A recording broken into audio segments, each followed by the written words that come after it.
बिस्मिल्लाहिर्रहमानिर्रहीम अस्सलामुअलैकुम रहमतुल्लाह। 26वीं आईनी तरमीम करके हुकूमत ने अपनी मर्ज़ी के फ़ैसले तो करवा लिए। हुकूमत ने अपनी मर्ज़ी के मामलात तो चलाना शुरू कर दिए और 26वीं आईनी तरमीम करके इन्होंने मखसूस नशस्तों का फ़ैसला नून लीग वालों ने और पीपल्स पार्टी ने अपने हक़ में तो करवा लिया, लेकिन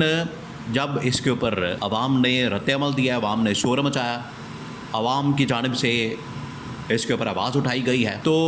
अब जजेस को अंदाज़ा हुआ है कि अवाम की अदालत के अंदर और तारीख़ी अदालत के अंदर हम बुरी तरह से फंस गए, बदनाम होंगे। और जिस किस्म की ज़िल्लत और रुसवाई इस गवर्नमेंट ने काटी है, हुकूमत ने काटी है, नून लीग ने काटी है, पीपल्स पार्टी ने काटी है, वही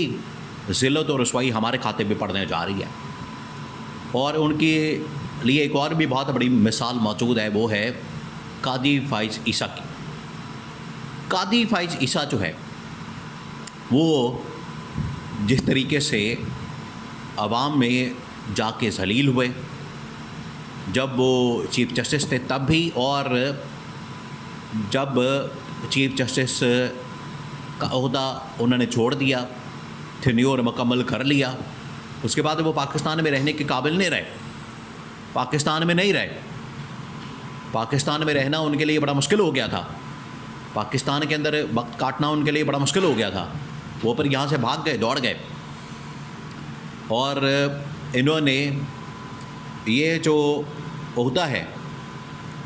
अब एक किस्म का अवाम हर चीज़ का एहतसाब और अकाउंटेबिलिटी करेगी। अवाम हर चीज़ के मुतालिक अब जानती है, पूछती है, सोचती है, उनको अब समझ आ चुकी है। इस वजह से ये जो ओहदे हैं ये बड़े सेंसिटिव हैं, ये बड़े हसास हैं, और इन पोजीशन के ऊपर आके बैठ जाना, अगर आप अपनी आईनी कानूनी ज़िम्मेदारी पूरी नहीं करते तो समझे फिर अवाम की अदालत के अंदर आपको जवाबदेह होना पड़ेगा। यही अब हो रहा है इनके साथ, यही अब हो रहा है ये मौजूदा चीफ़ जस्टिस याह्या अफरीदी के साथ। याह्या अफरीदी जो चीफ़ जस्टिस तो बन गए, 26वीं आईनी तरमीम के नतीजे में उन्हें चीफ़ जस्टिस बना दिया गया, उन्हें यहाँ पर ला के बैठा दिया गया, वो चीफ़ जस्टिस बन गए, और चीफ़ जस्टिस बनने के बाद उन्होंने हुकूमत का सहूलतकारी करना शुरू कर दी। हुकूमत के लिए सहूलतकारी उनकी जानिब से की जा रही है, हुकूमत के लिए सहूलतकारी कर रहे हैं। अब ये जो हुकूमत के लिए सहूलतकारी इनकी जानिब से की जा रही है, ये हुकूमत तो इनको नवाज रही है, हुकूमत तो इनको हर तरह से अकोमोडेट कर रही है, लेकिन अवाम की अदालत के अंदर इनका जो असल चेहरा है बेनकाब हो रहा है। आज पाकिस्तान के अंदर हालत ये है, पाकिस्तान के अंदर सिचुएशन ये है, सूरत हाल ये है कि कादी फ़ाइज़ ईसा और मौजूदा चीफ़ जस्टिस याह्या अफरीदी, लोग अब इनको गालियाँ देते हैं, लोग अब इनके लिए बहुत बुरे अल्फाज इस्तेमाल करते हैं। ये इनकी हालत हो गई है। जब एक आईनी ओहदे के ऊपर बैठा हुआ शख्स अवाम की अदालत के अंदर इस तरह से ज़लील होगा, रुस्वा होगा, तो आप अंदाज़ा कर सकते हैं कि उसके ऊपर फिर कितना प्रेशर होगा, दबाव होगा। हुआ क्या, तो अहम तरीन डेवलपमेंट्स हुई हैं जिसकी वजह से अब सुप्रीम कोर्ट पाकिस्तान के अंदर बगावत की किसी वक्त भी वहाँ पर कार्रवाई हो सकती है। अभी मखसूस नशिस्तों का फैसला जिस तरीके से किया गया, उसके बाद जुडिशल कमीशन का इजलास, उसके ऊपर वो 5 जजेस जो कि इस्लामाबाद हाई कोर्ट के अंदर मौजूद थे, इस्लामाबाद हाई कोर्ट के अंदर वो 5 जजेस जिन्होंने आइन के मुताबिक, कानून के मुताबिक, हलफ के मुताबिक काम करने का फ़ैसला किया, आइन और कानून के मुताबिक उन्होंने अदलिया की हुक्मरानी और अदलिया की बालादस्ती और अदलिया की आज़ादी की बात की। वो 5 जजेस दोबारा से मंजर आम पर आए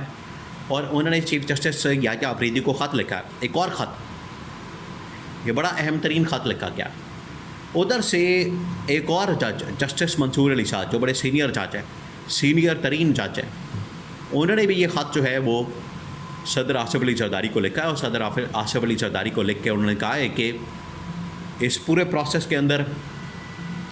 सीनियर जजेस को बिल्कुल भी एतमाद में नहीं लिया गया, बिल्कुल भी ऑन बोर्ड नहीं लिया गया। एतमाद में ना लेने की वजह से, ऑन बोर्ड ना लेने की वजह से हालत ये है कि आपने ये तमाम के तमाम फ़ैसले बड़े उजलत में कर दिया है, बड़ी जल्दबाजी में कर दिया है,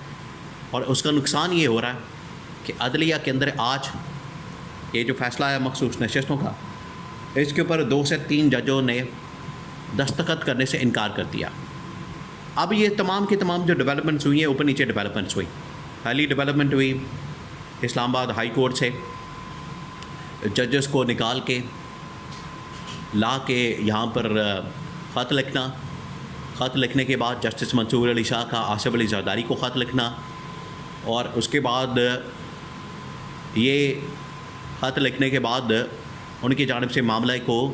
सुप्रीम जुडिशल काउंसिल के अंदर उठाना। अब आवाम की अदालत में जब ये आएंगे, देखिए इमरान खान और पीटीआई तो ऑलरेडी ये बता चुके हैं, उनकी जानिब से ये बता दिया गया है, उन्होंने इस हवाले से आगाह कर दिया है, उन्होंने इस हवाले से इसको ये इन्फॉर्मेशन दे दी है और ये बता दिया, आगाह कर दिया कि आवाम की अदालत में इन तमाम फ़ैसलों को मुस्तरद कर दिया गया है। आवाम की अदालत में इन फ़ैसलों को मानने से इनकार कर दिया गया, और पीटीआई ने भी ये फ़ैसला किया कि हम इन फ़ैसलों को नहीं मानेंगे, इसको मुस्तरद करेंगे। और उधर बाकी जमातों ने भी इस फ़ैसले को मानने से इनकार कर दिया। ये वक्ती तौर पर तो इनको लगता है कि हमें मखसूस नशस्तें मिल जाएंगी, मखसूस नशस्तों के ऊपर हमारे लोग आके बैठ जाएंगे, विराजमान हो जाएंगे, लेकिन वो आके किस मुंह से बैठेंगे? उनके पास कौन सा बयानिया होगा, कौन सा नैरेटिव होगा?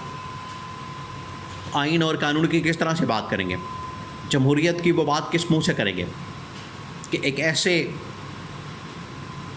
सीट के ऊपर, ऐसे पोजीशन के ऊपर आके बैठ गए हैं जो कि उनका बनता ही नहीं था, और पीटीआई की मखसूस नशस्तें उठा के इनके हवाले करके तो उनके ऊपर इन लोगों को ला के बैठा दिया क्या? तो ये मॉरली अखलाकी तौर पर एक ऐसी कमज़ोर और वीक पोजीशन के ऊपर आके खड़े हो गए हैं जो गवर्नमेंट के लिए, हुकूमत के लिए और इन तमाम लोगों के लिए मुश्किल का बायस बन गई है। अब इनके लिए ये रहते हैं तब भी इनके लिए मसला है, नहीं रहते तब भी इनके लिए मसला है। अब ये इतनी बुरी तरह से फंस चुके हैं। ये कादी फाइज जैसा वैसे सिचुएशन बन गई, कादी फाइज जैसा गले की हड्डी बन गया, ना नीचे ना ऊपर। वो पाकिस्तान में रहता है तब भी जलील, बाहर जाता है तब भी जलील, और आज यही सिचुएशन इनके लिए बन गई है। तो आज याहिया अफरीदी के पास टाइम है, वक्त है, अगर वो खड़े हो जाएं, डट जाए, इस सिस्टम को, निज़ाम को, जाली मैंडेट लेने वालों को मानने से इनकार कर दें तो तारीख़ में अमर हो जाएंगे, वरना पर उनका हाल और हशर भी अवाम की अदालत में भी ज़िल्लत और रसवाई और कादी फाइज ईसा की तरह उनका हाल और हशर होगा।